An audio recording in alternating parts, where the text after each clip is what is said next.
Day students, welcome to voice of history education channel. ఈరోజు మనం లండన్లో జరిగిన రౌండ్ టేబుల్ సమావేశాల గురించి తెలుసుకుందాము. డే స్టూడెంట్స్, ఏ ఎగ్జామ్లో అయినా ఖచ్చితమైన స్కోప్ ఉన్న అంశమే ఈ రౌండ్ టేబుల్ సమావేశం. ఈ రౌండ్ టేబుల్ సమావేశాలు ఎక్కడ జరిగాయి, ఎందుకు జరిగాయి, అందులో పాల్గొన్న సభ్యులు ఎవరు, అందులో చర్చించిన అంశాలు ఏమిటి అనే విషయాలపై చాలా క్వశ్చన్స్ మనకు ఎగ్జామ్లో వస్తాయి. ఇటువంటి వచ్చే క్వశ్చన్స్ అదేవిధంగా వాటికి ఆన్సర్స్ ఈజీగా గుర్తించేట్టు మనం ప్లాన్ ప్రకారము ఒకటి నేను తయారు చేసిన దాన్ని మీ ముందు ఉంచుతాను. అంటే ఏ క్వశ్చన్ వచ్చినా రౌండ్ టేబుల్ సమావేశం గురించి ఖచ్చితంగా మనము గుర్తించవచ్చు, ఎటువంటి కన్ఫ్యూజన్ లేకుండా. దానికోసం నేను కోడ్స్ తయారు చేసిన. డిఫరెన్స్ ఫస్ట్ మనము ఈ రౌండ్ టేబుల్ సమావేశాలు ఎందుకు జరిగాయి, ఎన్ని జరిగాయని ఫస్ట్ చెప్తాను మీకు. చూద్దాం. రౌండ్ టేబుల్ సమావేశాలు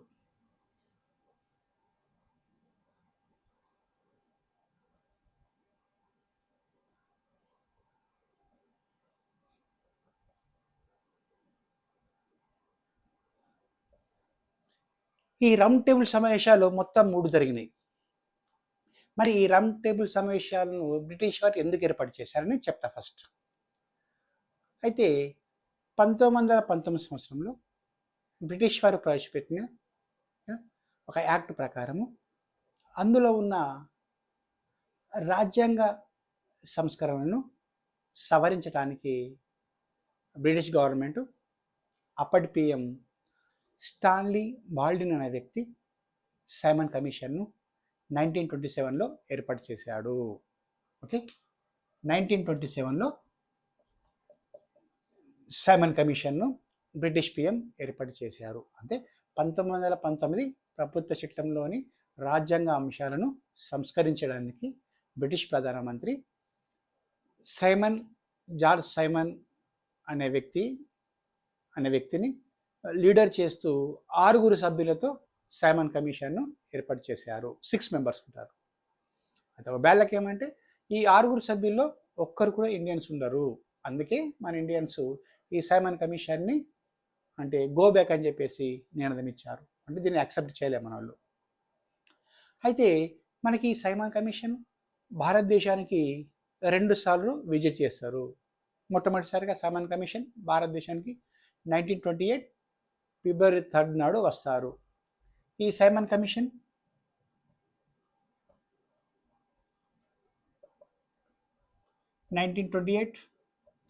ఫిబ్రవరి 3 నాడు ఇండియాకు వస్తారు. ఓకే, 1928 ఫిబ్రవరి 3 నాడు ఇండియాకి వచ్చి మార్చి 31 వరకు ఇండియాలోనే ఉంటారు.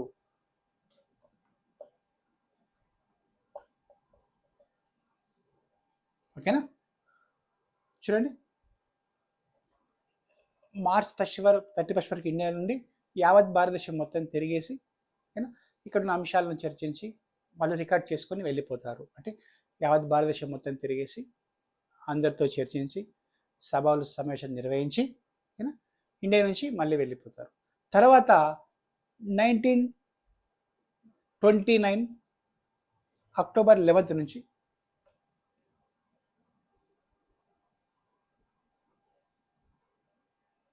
29 అక్టోబర్ నుంచి 28 అక్టోబర్. ఓకే, 28 అక్టోబర్ నుంచి అక్టోబర్ 11 నుంచి 1929 ఏప్రిల్ 6 వరకు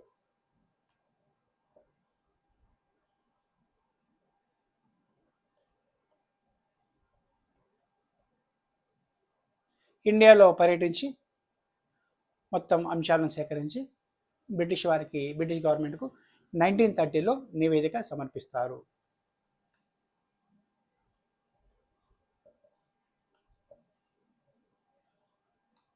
చూడండి, చాలా సింపుల్గా నేను బ్రీఫ్గా చెప్తా.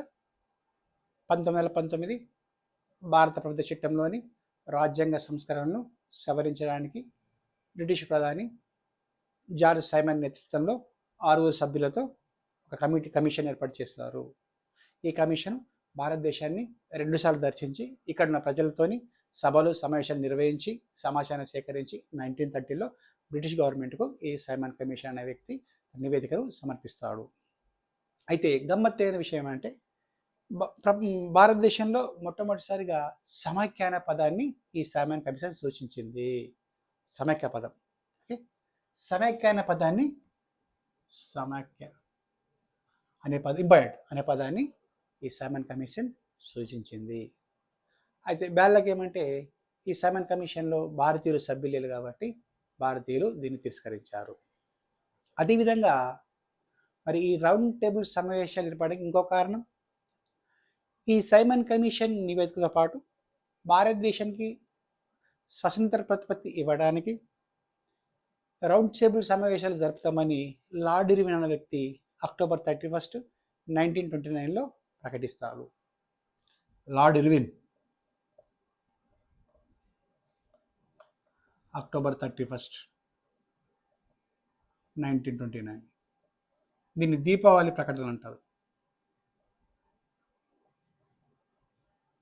ఓకేనా, చూడండి, లార్డ్ ఇర్విన్ అనే వ్యక్తి అక్టోబర్ 31 నాడు 1929 అక్టోబర్ 31 నాడు ఒక ప్రకటన చేస్తాడు. ఈ ప్రకటన ప్రకారం సైమన్ కమిషన్లోని అంశాలను పరిశీలించడానికి, అదేవిధంగా భారతదేశానికి ప్రత్యేక ప్రతిపత్తి కల్పించడానికి భారతదేశంతో ఉన్న నాయకులతో లండన్లో రౌండ్ టేబుల్ సమావేశాలు నిర్వహిస్తామని ఆయన ఒక ప్రకటన విడుదల చేస్తారు. ఇది అక్టోబర్ 31 నాడు రిలీజ్ చేస్తారు కాబట్టి ఆ రోజు దీపావళి ఉండే, ఆ దీపావళి కాబట్టి దీన్ని దీపావళి ప్రకటనగా చరిత్రకారులు పేర్కొంటారు. ఈ విధంగా రౌండ్ టేబుల్ సమావేశం ఏర్పడడానికి ఈ విధంగా నాంది పడింది. చూద్దాం ఈ రౌండ్ టేబుల్ సమావేశాలు ఎన్ని జరిగినాయి, ఎవరెవరు పాల్గొన్నారు, ఏ అంశాలపై చర్చ జరిగిందని చెప్పేసి ఇప్పుడు మీకు ఒక పట్టిక ఇచ్చి చెప్తా. చూద్దాం.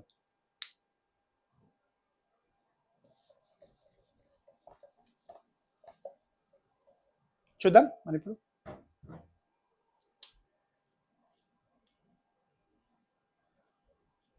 ఒకటవ సమావేశం,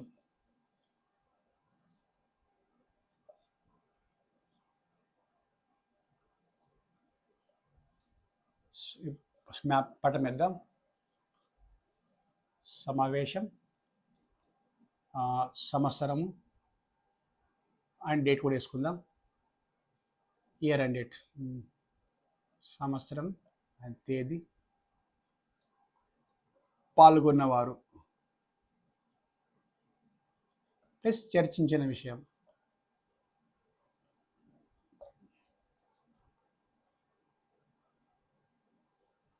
ఓకే, సింపుల్. మనకు ఈ సమావేశము ఎన్నో సమావేశము, సంవత్సరం మరియు తేదీ అడిగే ఛాన్స్ ఉంటుంది. అదేవిధంగా ఎందరు పాల్గొన్నారు, ఏం చర్చించారు. ఈ లండన్లో రౌండ్ టేబుల్ సమావేశాలు 3 జరిగినాయి, వాటి గురించి మీకు చెప్తాను. రఫ్గా మనం పట్టుకేసుకుందాం ఈజీగా.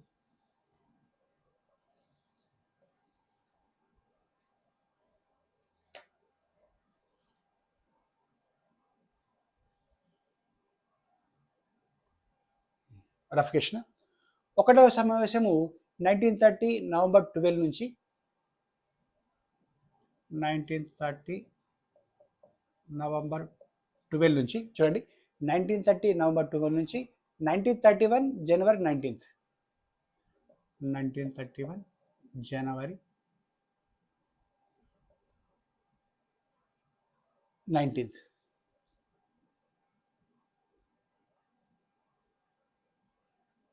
ఓకే, అయితే ఇందులో మొత్తం 89 మంది భారతీయులు పాల్గొన్నారు. టోటల్ 89 మంది.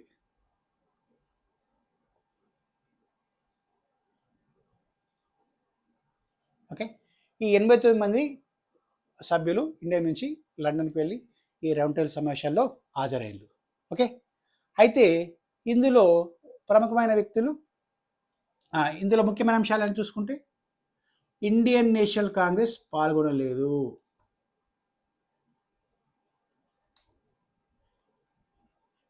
అదేవిధంగా ముస్లిం లీగ్ నుంచి మహమ్మద్ అలీ జిన్నా,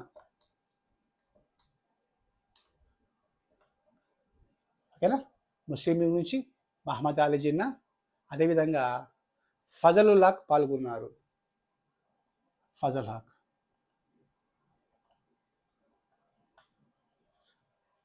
అదేవిధంగా మేధావుల తరపున డాక్టర్ బిఆర్ అంబేద్కర్ పాల్గొన్నాడు. ఓకేనా, అంబేద్కర్ మేధావుల తరపున అంబేద్కర్. ఓకే, చూడండి, డాక్టర్ బిఆర్ అంబేద్కర్ మేధావుల తరపున. అదేవిధంగా తేజ్ బహదూర్ సప్రు.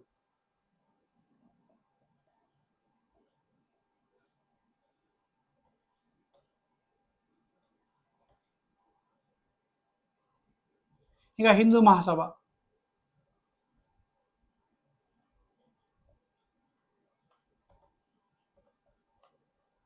హిందూ మహాసభ నుంచి ఇందులో పాల్గొన్న వ్యక్తులు ముంజే మరియు జయకర్. ముంజే అనే వ్యక్తి,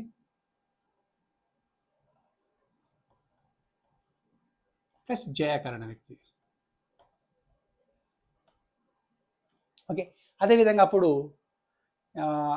బ్రిటిష్ వాళ్ళు భారతదేశంలో ఉన్న సంస్థలను కూడా కబురు పెట్టారు. మీరు స్వదేశీ సంస్థల నుండి 562 ఉండే మొత్తం సంస్థానాలు 562 వాళ్ళకు కూడా ఇన్వైట్ చేసిండు. అదే హైదరాబాద్ నుంచి హైదరాబాద్ దేవాన్ అక్బర్ హైదర్ పాల్గొన్నాడు. హెచ్వైడి నుంచి అక్బర్ హైదర్ అనే అక్బర్ హైదర్ ఇతడు మన నిజాం నవాబ్ యొక్క ప్రైమ్ మినిస్టర్. దేవాన్ అంటే ప్రైమ్ మినిస్టర్. చూడండి, మొదటి రౌండ్ టేబుల్ సమావేశంలో మొత్తం 89 మంది పాల్గొన్నారు. అందులో ఐఎన్సి ఇండియన్ నేషనల్ కాంగ్రెస్ నుంచి ఎవరు పాల్గొనలేదు. అదేవిధంగా ముస్లిం లీగ్ నుంచి మహమ్మద్ అలీ జిన్నా, ఫజల్ హక్ పాల్గొన్నారు. అదేవిధంగా మేధావుల నుంచి డాక్టర్ బిఆర్ అంబేద్కర్, అదేవిధంగా తేజ్ బహదూర్ సప్రు పాల్గొన్నారు. ఇక హిందూ మహాసభ నుంచి ముంజే మరియు జయకర్ పాల్గొన్నారు. అదేవిధంగా హైదరాబాదు ప్రైమ్ మినిస్టర్ అప్పుడు దివాన్ అక్బర్ హైదర్ కూడా పాల్గొన్నాడు. చూడండి, ఇన్ని గణం అంశాలు ఉన్నాయి. మరి ఇందులో చర్చించిన అంశం ఏమిటి, మనకు ఖచ్చితంగా వచ్చే ఛాన్స్ ఉంటుంది. మొదటి రౌండ్ టేబుల్ సమావేశము ప్రధానంగా దేని గురించి చర్చ జరిగింది అంటే ఏం చెప్పిందంటే వాళ్ళు భారతదేశం సమైక్య రాష్ట్రంగా ఉండాలా లేదా ఏకకేంద్రంగా ఉండాలని చెప్పేసి ప్రధానమైన చర్చ జరిగింది. అంటే ఇండియా సమైక్య దేశంగా ఉండాలా లేదా బలమైన ఏకకేంద్రంగా ఉండాలనే విషయంపై చర్చ జరిగింది. సమైక్య ఆర్ ఏకకేంద్ర, సమైక్య రాజ్యం ఆర్ ఏకకేంద్ర.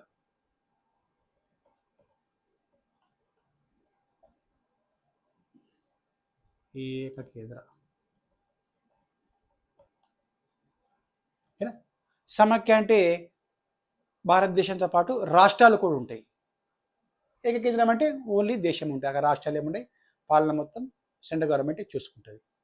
ఈ రెండు విషయాలపై ప్రధానమైన చర్చ జరిగింది. ఓకే, ఇందులో ఇండియన్ నేషనల్ కాంగ్రెస్ పాల్గొనలేదు. ఓకే, ఇది ముఖ్యమైన అంశం. ఇక రెండవది 1931 సెప్టెంబర్ 7 నుంచి డిసెంబర్ 7 వరకు 7th సేమ్ ఉంటాయి. First close. రెండవ సమావేశం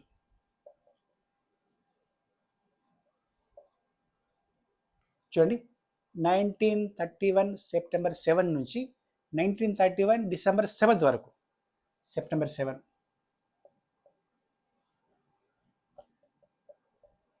టు డిసెంబర్ 7. ఇవి ఈజీ గుర్తుంచుకోవచ్చు, 1931లో జరిగింది కాబట్టి. ఓకే, ఇందులో టోటల్ 107 మంది పాల్గొన్నారు. పెద్ద సభ. ఆ రోజులలో లండన్ పోవడం అంటే మన వాళ్ళు ఎంతో ఆతృతతో చూసేవారు. ప్రపంచ ప్రఖ్యాతిగాంచిన నగరం, ప్రపంచంలో ఏం జరిగినా అక్కడనే మీటింగ్ పెట్టేసుకుంటుండే. కాబట్టి భారతీయులు వాళ్ళ ఛాన్స్ కోసం ఎదురు చూసేవారు. నేను పోతా అన్న అప్లికేషన్స్ అప్పుడు వస్తున్నట.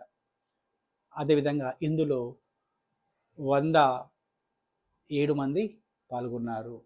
107 మెంబర్స్.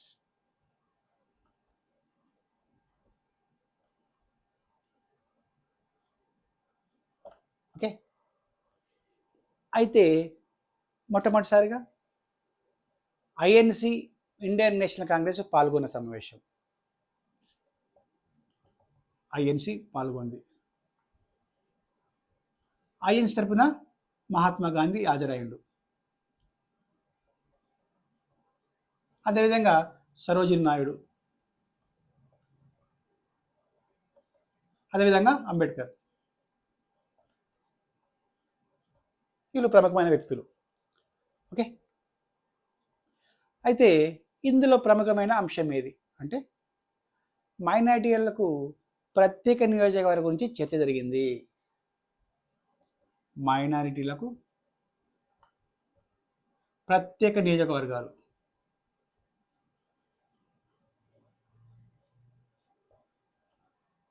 మైనారిటీలకు ప్రత్యేక నియోజకవర్గ ఏర్పాటు గురించి చర్చ జరిగింది కాబట్టి మహాత్మా గాంధీ దీన్ని అంటే సమర్థించలేదు, ఈ సమావేశం నుంచి వెళ్ళిపోవడం జరిగింది. ఓకే, కాబట్టి ఇది కూడా విఫలమైపోయింది. ఫస్ట్ది విఫలమైంది, సెకండ్ విఫలమైంది. చివరి థర్డ్ 1932 నవంబర్ 17 నుంచి డిసెంబర్ 24 జరిగింది థర్డ్ సమావేశం, మూడవ సమావేశం. Okay, 1932 November 17 December 24. 1932 November 17 December 24.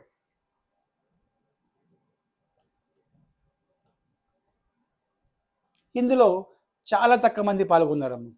ఇందులో ఓన్లీ 46 మెంబర్స్, 46 మంది పాల్గొన్నారు. ఎందుకంటే బ్రిటిష్ వారు స్ట్రిక్ట్ రూల్స్ చేసిండుగా, ఎవరైతే అంటే ఎక్కువ ప్రభుత్వాన్ని విమర్శిస్తూ ప్రకటనలు చేస్తూ ప్రభుత్వానికి అనుకూలంగా ఎవరైతే ఉన్నారో వాళ్ళను రానియకుండా చేసేసింది. కాబట్టి కొందరు మంది 46 మెంబర్సే పాల్గొన్నారు. ఇందులో doctor B R Ambedkar and Mohammad Ali Jinnah